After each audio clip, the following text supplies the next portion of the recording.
took my brother and the cancer took my daddy. That's a big empty space, but I'm still smiling happy. I'm evading poverty a couple times, it could've trapped me. $500,000 in the duffel till my little brothers match. The cops took my brother and the cancer took my daddy. That's a big empty space, but I'm still smiling happy. I'm evading poverty a couple times, it could've trapped me. $500,000 in the duffel till my little brothers match me.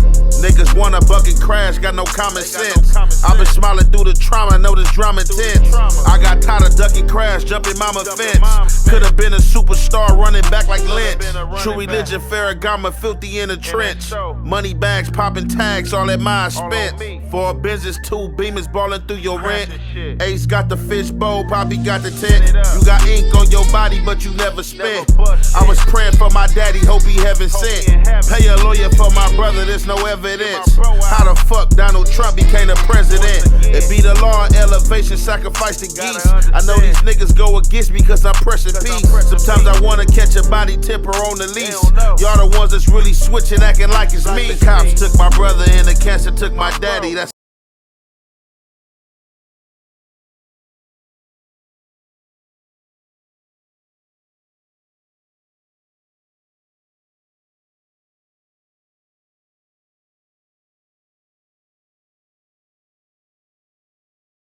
out here in this pill game in Washington. But at this point, Baby Sody was also trying to come play ball. But with Tiny Sody already starting to run a hard program, he kind of had these stipulations where it's like, man, nobody finna give you a free ride up here. Like I said, everybody had to come with their own work, whether you sent your work with one of the runners that was bringing it from LA or you bringing it yourself, but you couldn't come empty-handed and you gotta be ready to fall up under a program. So Baby Sody, not being named in this indictment, you know, it seemed like he fell off to the wayside, but Tiny Sody started to take a strong grip. And it said that a couple dudes were scared of this dude. It said that Northside Gray at one point was hiding from Tiny Sody up here. There was a lot of friction that was going on, a lot of competition in this pill ring amongst the ETGs. But now by the time... All right, real quick, because we got to straighten something. So that's false right there. TIP to the bro. TIP, Tiny Sody, that's the bro, you feel me?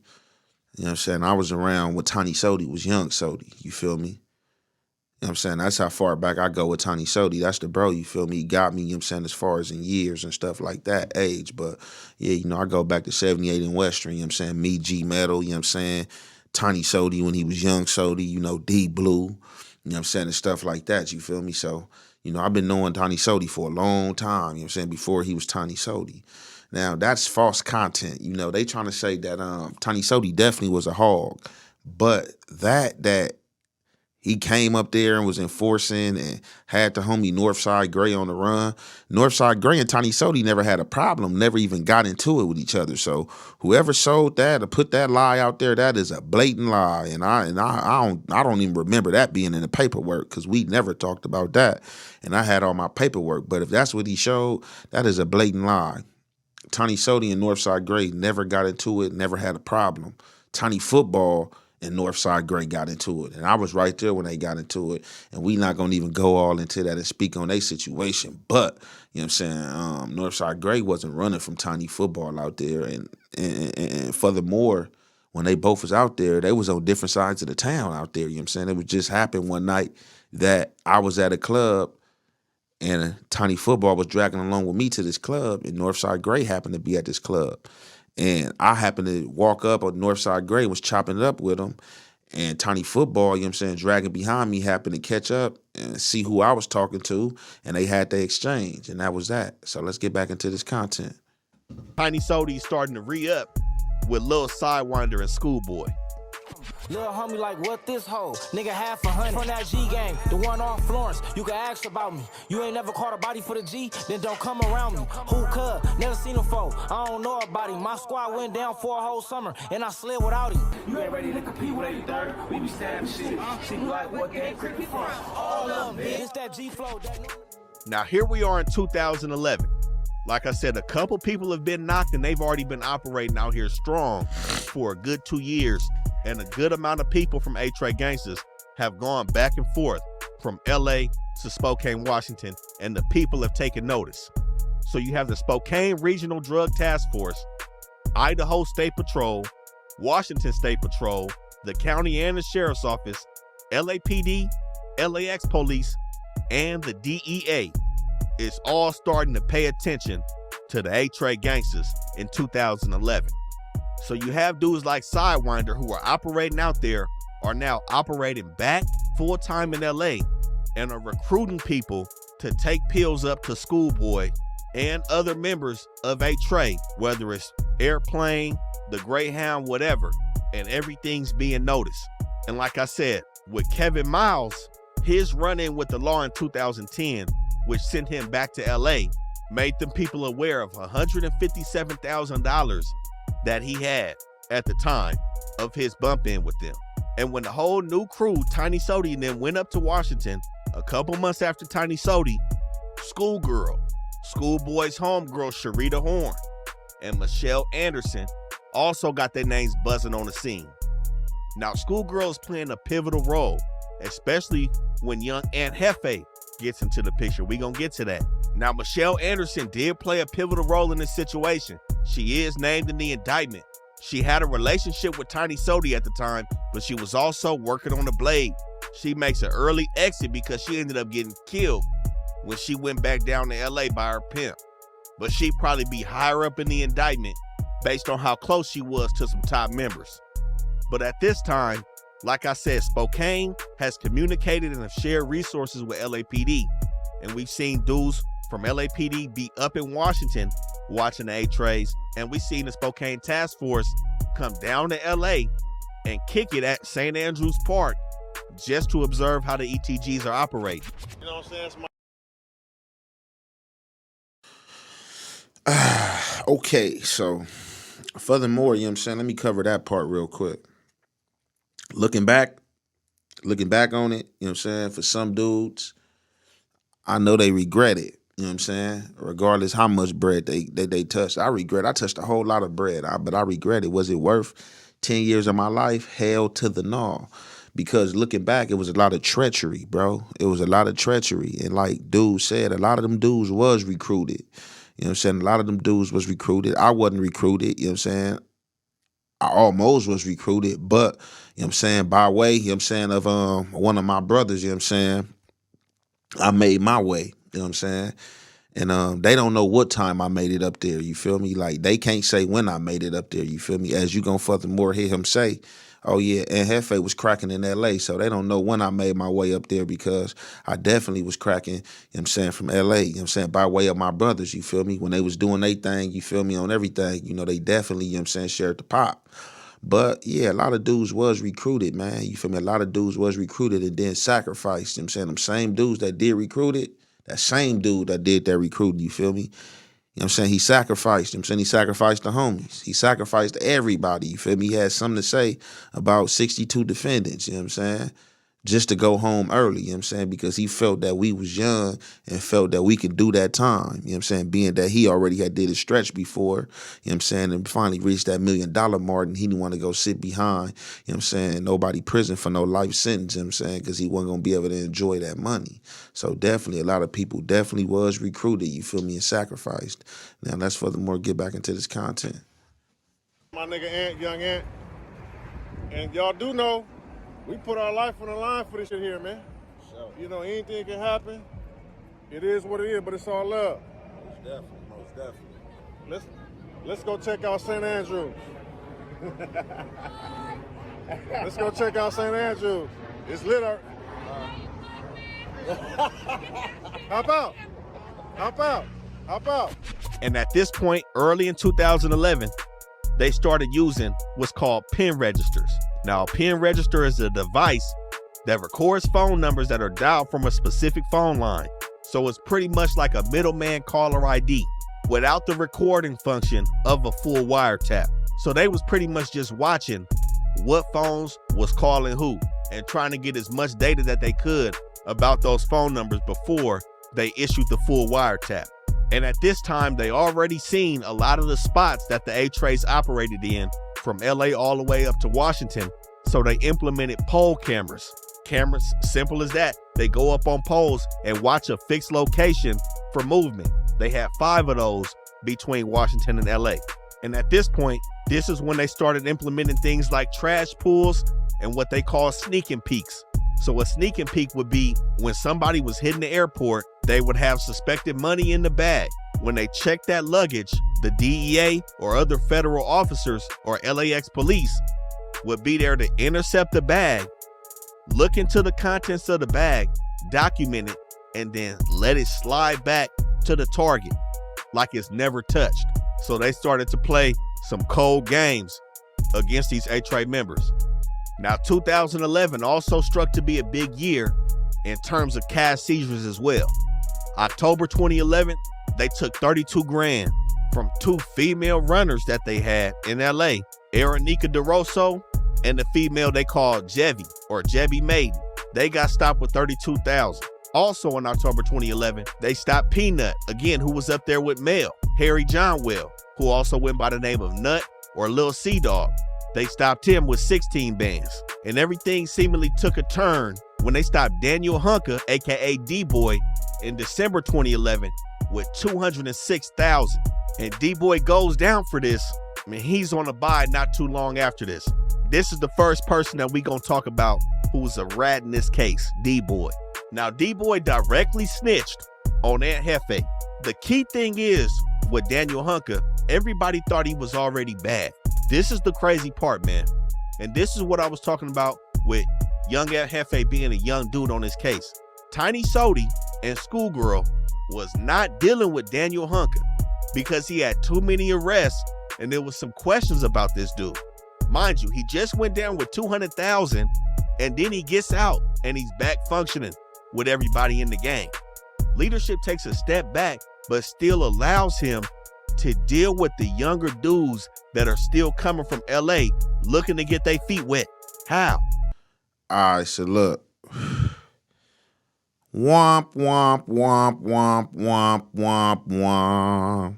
Hey, check this out. Look, rap, hustle news. I know you don't know, brother. You're just commentating, but you got the hef confused, brother. You definitely got the kid confused, sir. So let me explain this right here, brother. Ain't no leadership. Ain't no leadership when it come to young Aunt Jefe, sir. Ain't no leadership. Tiny Sody, the bro, TIP, rest his soul, Schoolgirl, Snitch Girl, we all the same generation, you know what I'm saying? We all the same generation. They just older than me. We all the same generation. It ain't no the little homies was able to deal. Danny Hunker, you got that right. He's a rat. He definitely told on me. I definitely had dealings with Danny Hunker. But I met Danny Hunker unbeknownst to Tiny Sody and unbeknownst to Snitch Girl. I met that man unbeknownst to them. So they didn't know that I was dealing with him for some time because I had my own phone, my own fade phone, where my own phase was calling me, and I was pulling up on them doing my deals. Not doing deals for nobody else. Not doing deals for Tiny Sody. Not doing deals for Snitch Girl. Not doing deals for Tiny Menace. Not doing deals for Tiny Football. Not doing deals for Schoolboy. I ain't did none of that. You know what I'm saying? So we gonna correct that part right there. It ain't no lil homie. I'm not they lil homies. You know what I'm saying? I'm they peers. You feel me? I gang banged with them people. I've been in the trenches with them people. I've been in the cars with them people. You know what I'm saying? Let's correct that there. So they didn't know about my dealings with Danny Hunker. So I got that part right there. That's what the courts try to make it seem. Because they went by age. Oh, okay, they're older than them, so they got to be the bigger homie. That goes to show that these white people in these courtrooms don't know what they talking about, nor do they care what they talking about. But what they says goes in that federal courtroom. And that's how they pinned it. But I'm not them people, younger homie, and I wasn't no younger homie doing no work. And they knew he was telling and or been arrested and back from him. But because young Aunt Jefe just came out here and wanted to get his feet wet, we gonna let him deal with him. That information is wrong. Let's get back to this content. Now, the feds did say that he was playing both sides. They labeled him, quote, a bad informant. He was making controlled buys for them, snitching and telling with audio taps, as well as doing his own side work when he wasn't an informant with the feds and still gaining money from the pill game. So they labeled him a bad informant, but he was also a snitch and a rat in the streets. And I don't understand how they still let him, if anybody had questions about this dude, how did they let him touch the little homies? And this is the thing where people were saying that everybody kind of started moving for self. Daniel Hunker presented some form of value in some way. So it was like, let me not completely cut this dude off, but let him deal with the young homies so we can still profit. You know what I'm saying? Because like I said, with Schoolgirl, she dealt directly with Aunt Jefe multiple times. So let's jump right into it.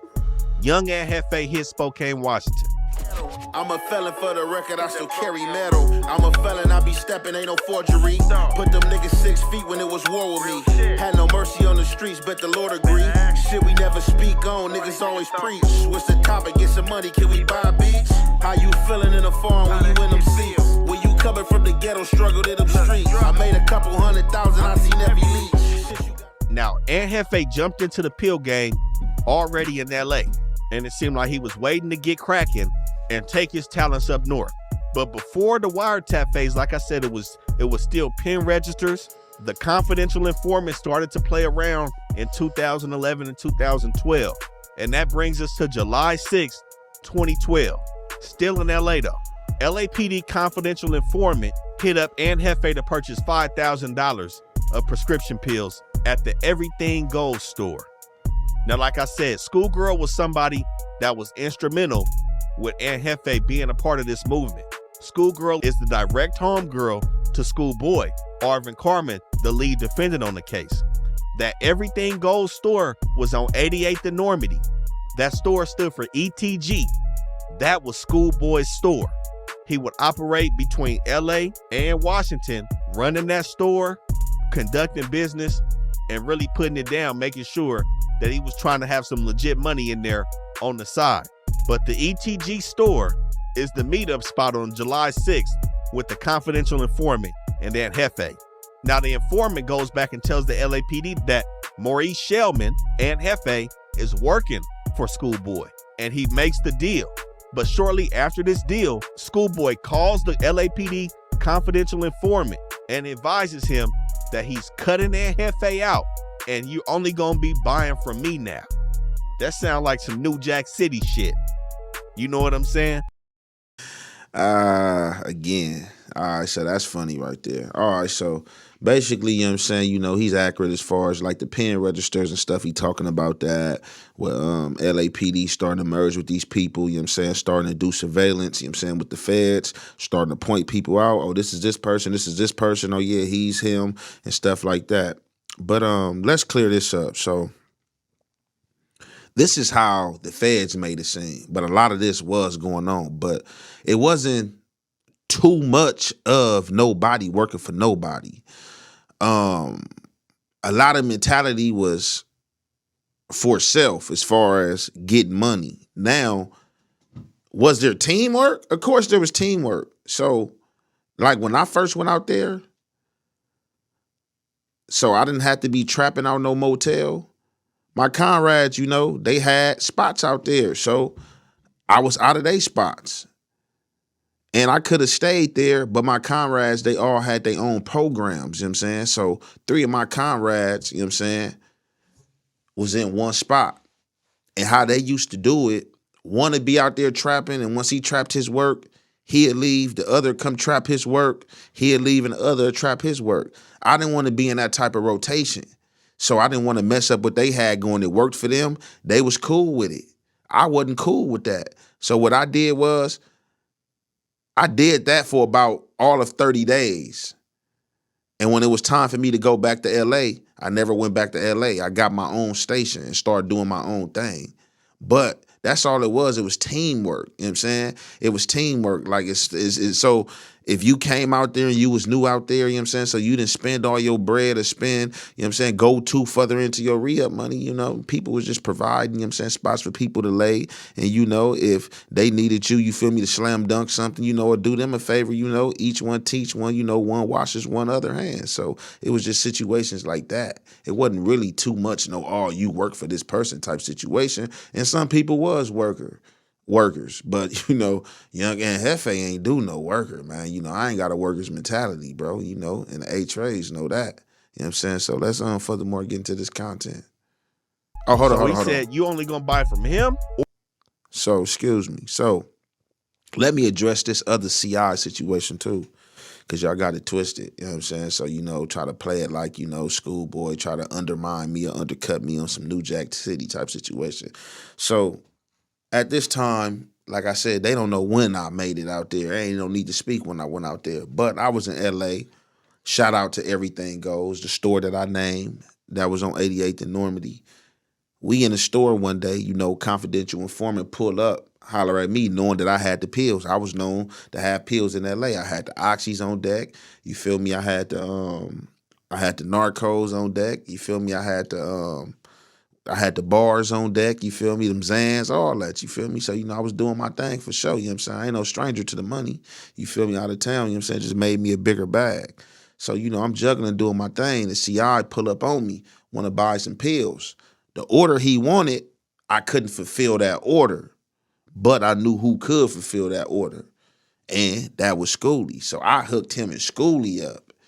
And when he left the store, I gave Schoolie that gift. I told Schoolie, like, look, this person be hitting me for such and such, but a lot of times I can't fulfill that order and don't want to lose it. So I know you can fulfill that order. So, bam, I'm going to make the hookup. You feel me? So, tap in with him. I hit my people, let them know Schoolie was going to tap in with him. And Schoolie tapped in with him and just let them know that, hey, you dealing with Schoolie, you know what I'm saying? You ain't got to go through YA no more. I got what you need type situation. You know what I'm saying? Wasn't no New Jack City, nothing.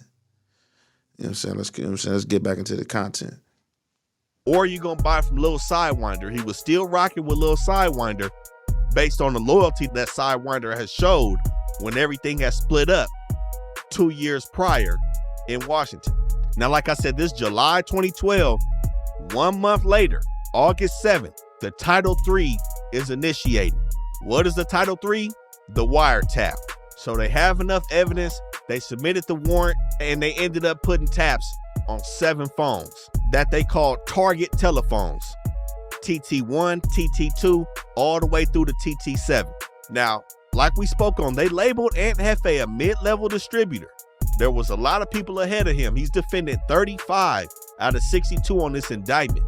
But the reason why they kind of went heavy on him is because he was in direct communication with the higher ups in this situation, and he had a lot of communications on these target telephones, specifically with Schoolgirl. Now, when the wiretap started happening early August, they started to see Ant Jefe, who also went by YA or Young Ant or Fly in Washington. They seen him doing a lot of movements and his name being brought up from people like Tiny Sody, Schoolgirl, and also being referenced by Tiny Football, Schoolboy, and Lil Sidewinder. Okay, so as he's speaking right here, something else that I had to clear up, but it was a lot, it'd be a lot. This is a long segment, but we got to clear it up because I've been getting a lot of phone calls like, hey, clear this up. Hey, this didn't happen. Hey, this and that. So, look, everything right as far as, you know what I'm saying, the 7 phones that was tapped in, that's how they initiated it off. They initiated it off a snitch girl originally. It was a fade of hers that she had that went down. They went in her fade phone, seen the transactions and money and stuff that was going on, and was like, hold on, holy moly, I think we got something. After that, that phone was tapped. From there, Schoolgirl phone was tapped. From Schoolgirl phone being tapped and her dealing with this fade, she put them on to everybody else, unbeknownst to her before she turned snitch girl. Now, something else that you got wrong, Rapping Hustle, is that you talking about Schoolgirl. She walked on and she was the homegirl of Schoolboys. That's why she had it good and walked on. Schoolgirl didn't walk on nothing. Schoolgirl name is originally Sharita Loke, Rita Rock. You know what I'm saying? I met Schoolgirl in 2002 when she got put on 83Gangsta. I know that for a fact she's been put on, and her name was Sharita. She got the name Schoolgirl because she used to deal with the homie Young Schoolie, and she was his girl for some years, so she became his missus and became Schoolgirl. Baby Schoolie and Young Schoolie is cousins, you know what I'm saying? So that's how that situation is right there, you know what I'm saying? It ain't no walk on and this and that. And then, how y'all keep trying to merge me to her. So I had a few interactions with the home girl at the time before she became snitch girl, but I wasn't running no plays with her in Spokane and anything like that. You know what I'm saying? I didn't do no business with her in Spokane. She had her own thing going on with the other guy who told on us in Lil Cy. You know what I'm saying? Leroy Madison, Gilbert Madison, you know what I'm saying? That was her boyfriend. So she was doing her thing with him, and whoever they was dealing with as far as homies, that's who they was dealing with. I never dealt with neither one of them, never bought a package from neither one of them, never had any business with any one of them, you know what I'm saying? But they still merged me on a case with these people because I was from ETG. Now let's get back into this content. Telephones. Like I said, he was dead in the mix. Now, him and Schoolgirl used to go together to do a lot of deals together throughout Spokane. And we seen it was even one point where she called in Jefe talking about he messing up her business because he not answering the phone. So they had a real good relationship with making things happen up here.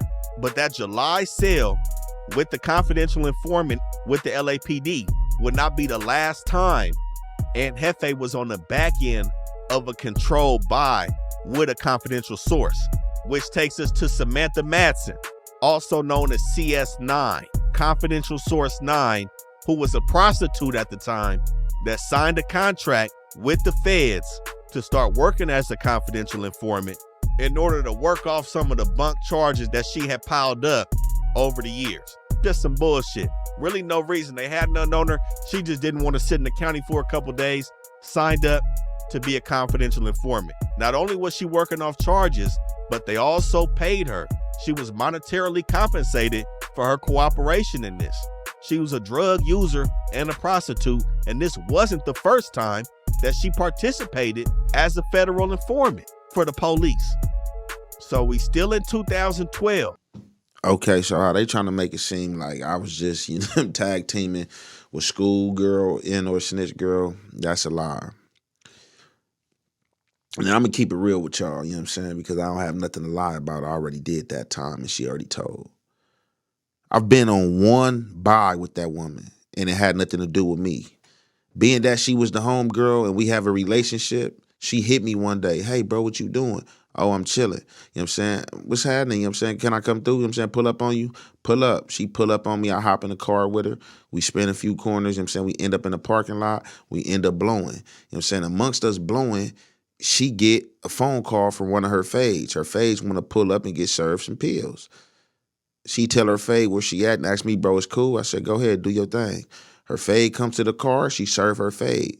That day she was serving her fade, we was under surveillance in that parking lot. We was being surveillanced. I didn't know. You know what I'm saying? I was just smoking with the home girl. You feel me? A childhood friend. You feel me? I let her do her thing. She did her, you know what I'm saying, thing. Her fade left, went about her business. We was under surveillance right there, you know what I'm saying? So that was the only time I ever been with her and did any business. And then, another time, when one of my other counterparts had left, and went back to LA and left me the key, you know what I'm saying, to their casa, to their house. You feel me? He asked me like, hey, bro, I got to leave. I got to catch this flight. When Schoolgirl get out here, can you give her this key? I said, for sure. When Schoolgirl landed out there, it was late. I was laid up sleep. She was calling my phone. I wasn't picking up. You know what I'm saying? I guess she tapped in with the homies. Hey, man, Ant ain't answering his phone, man. He messing up what I got going. When I finally did pick up my phone and get in contact with her, she told me where she was at. She had been out here 3 or 4 hours. I pulled up on her, brought her that key.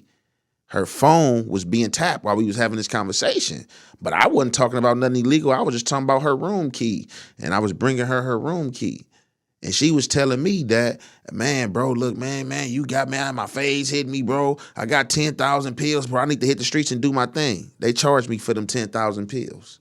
That didn't have shit to do with me. And they heard her over the phone call say that these was her 10,000 pills that she had to hit the street with and do her thing. And they charged me with these pills and said that 5,000 of them was mine, 5,000 of them was hers. Them the type of games they play. But let's get back into this content. This case, who also referred to this case on a grading scale of how good this case was, labeled it an A-.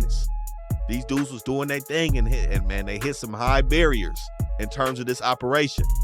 But November 8th, they laced up Samantha Madsen with the wire and dropped her off to make that telephone call to Aunt Jefe and G Stutters, aka Carlin Romeo Tones, who did a lot of dealings with Aunt Jefe in Washington. Now, like I said, the LAPD was also up in Washington doing surveillance, and it said they was just driving by one time and they just happened to see like, oh, that's Ann Jefe and G Stutter. So this is how Washington came privy and really started to know these is real A-Trays that's out here and really doing some work. But nonetheless, they So I know y'all probably wondering about this Samantha Broad. So yeah, this Samantha Broad, man, she was the devil. You feel me? She was a white chick. And I ain't saying that she was the devil because she was the white chick, but she was the devil for sure. You feel me? Like when I first met Samantha, right? She was a white chick, you feel me? A pale white chick, blonde hair, and had some of the coldest, icy blue eyes I ever seen. I ain't never seen them color pair of blue eyes on a person before. Like they was icy and chilling. And I used to look at her and I used to tell her, I used to be like, man, you got some cold blue eyes, Samantha. And she just used to giggle and laugh. And I told her one day, like, you the devil. And she was like, I'm not the devil. And the whole time she was the devil, I was right. She was snitching, you feel me? She was, you know what I'm saying, a serpent. So by this time, what they talking about, this not even no CI cell that I got charged with. You know what I'm saying? I was already out the picture. By this time, you feel me? I was, you know what I'm saying, laid back in the Maybach, you feel me? I was letting, you know what I'm saying, the bros get their feet wet, you feel me? You know what I'm saying? So, I just, you know, showing a bro the rope. And, you know what I'm saying, I happened to be on the passenger side in the car, I guess, when she hopped in the car and did a CI sale. I never handed her nothing. The bro handed her that. You know what I'm saying? That was a count that the bro was found guilty on. They had to drop that count on me. They tried to charge me with that count and had to drop that on me. So, Samantha, you know what I'm saying, that CI sale, it definitely didn't fall on me. But it might as well did because I did 10 years anyway. But let's get back into this content. They set up Samantha Masson, and she called Ann Jefe, man, jumped in the back seat and did the deal with Ann Jefe and had him on audio recording, pointed everybody out who everybody is. And for the most part, they had Ann Jefe in the bag with this. But there was also another snitch that was implemented, a dude named Nick DeCaro. Now, Nick DeCaro was said to be the pill man before the 8 trays got there. Ann Jefe used to sell his work to Nick DeCaro and put tax on it, so Nick DeCaro would have to overprice his work, therefore making him void in the situation. Why go to Nick DeCaro and pay this amount when I can go to Ann Jefe and get it for the low? This Fat Nick. Cold bitch. I heard he got a food truck out there in Spokane. I might come and shake that food truck down when I come out there and make my visit to Spokane, boy. So yeah, Fat Nick, right? So Fat Nick was a fat boy. He was a hater. You know what I'm saying? From Spokane, Washington. You know how I go. You know how us LA dudes be when we, you know what I'm saying, come up in them towns, you feel me? On everything. You know what I'm saying? Y'all know how we be. You know what I'm saying? So definitely, no low blow in or shot, you know what I'm saying? Saluting this love to Spokane, Washington. But as the commentator, you know what I'm saying, said, it's slow. And it's too, you know what I'm saying, it's too slow, you know what I'm saying, for a city slicker. So, I was up there, you know what I'm saying, Bogart, you feel me, having it my way, you know what I'm saying, like doing what I wanted to do, you feel me? So, saying Nick DeCaro, he didn't like me. Unbeknownst to me, he never showed me that he had any smoke with me, but I guess he did have some smoke with me. And being that Samantha liked me, and she was a known prostitute, and he was buying that P from Samantha, and he knew Samantha liked me, and I wasn't paying for no P. He didn't like that either, you know what I'm saying, because I stayed in Samantha's mouth. So he was running his mouth to Samantha one day, trying to sound all fly. Oh, yeah, Fly think he like that. Fly think he wooty-woo. He think he tough. He be slipping. You know what I'm saying? I'ma rob him. So soon as he ran his mouth and said that, Samantha came back and told Jefe. She told Jefe, you know what I do? I kept that log in my memory bank, and guess what? Right on clue.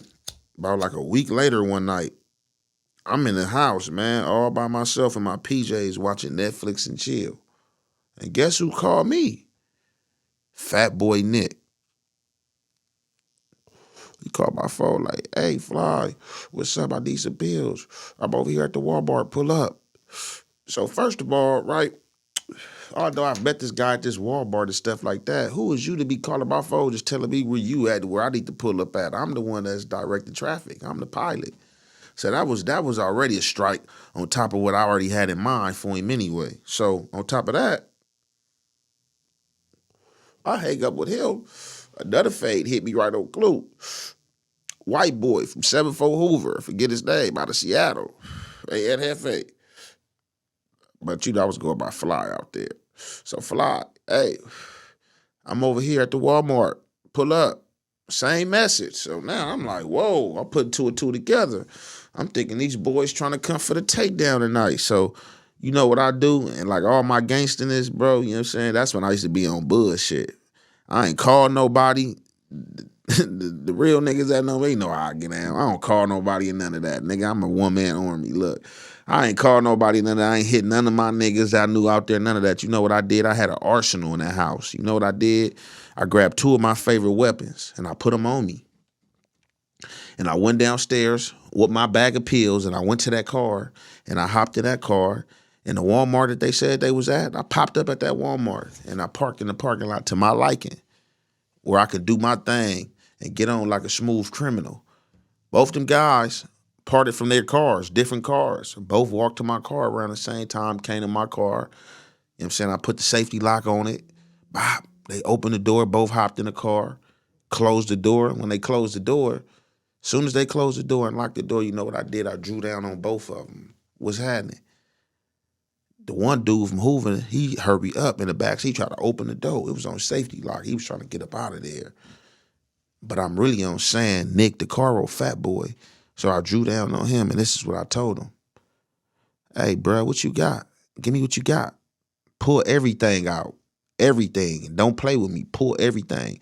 Bunny ears, them pockets. I want to see bunny ears. Long story short, I stripped his ass. I stripped him for playing with me, and I chastised his ass while I stripped him and told him he better keep my name out his mouth. And that's how people get killed, playing around. I don't know who the hell he think he playing with. And don't for one second think me running the bag up thinking I'm not a gangster, bro. Like, this shit is new to me, but please don't make me flip that switch. Then I turned to the boy from Hoover. He like, look, bro, I don't know what y'all got going on. This ain't got nothing to do with me. I come up here once a month to see you, bro. We ain't did smooth business every time, bro. What's going on? So I told him, like, look, bro, you called me at the same time this dude called me, and this is what's coming from this man's mouth. So you just caught up in the wrong situation. Now, furthermore, I'm going to believe you and give you the benefit of the doubt. Me and you, we can continue business, and or we can get on some gangster shit. And he said he understood, and he wanted to continue business and get up out of there and get back to Seattle. I concluded my business with him, took Nick's shit, told him get out the car. And that was told to the judge. This situation was told to the judge by Nick, and by way of his mouth and who I was from 83Gangsta, the judge gave me 10 years with this much evidence on me. This much. Don't listen to what this blogger talking about like they just had me in the bag and had me. They ain't had shit. Based on what he said and who I was from 83Gangsters and who people were saying I was, that what got me 10 years, you know what I'm saying, on the cases they rarely had shit on me on. But let's get back to this content.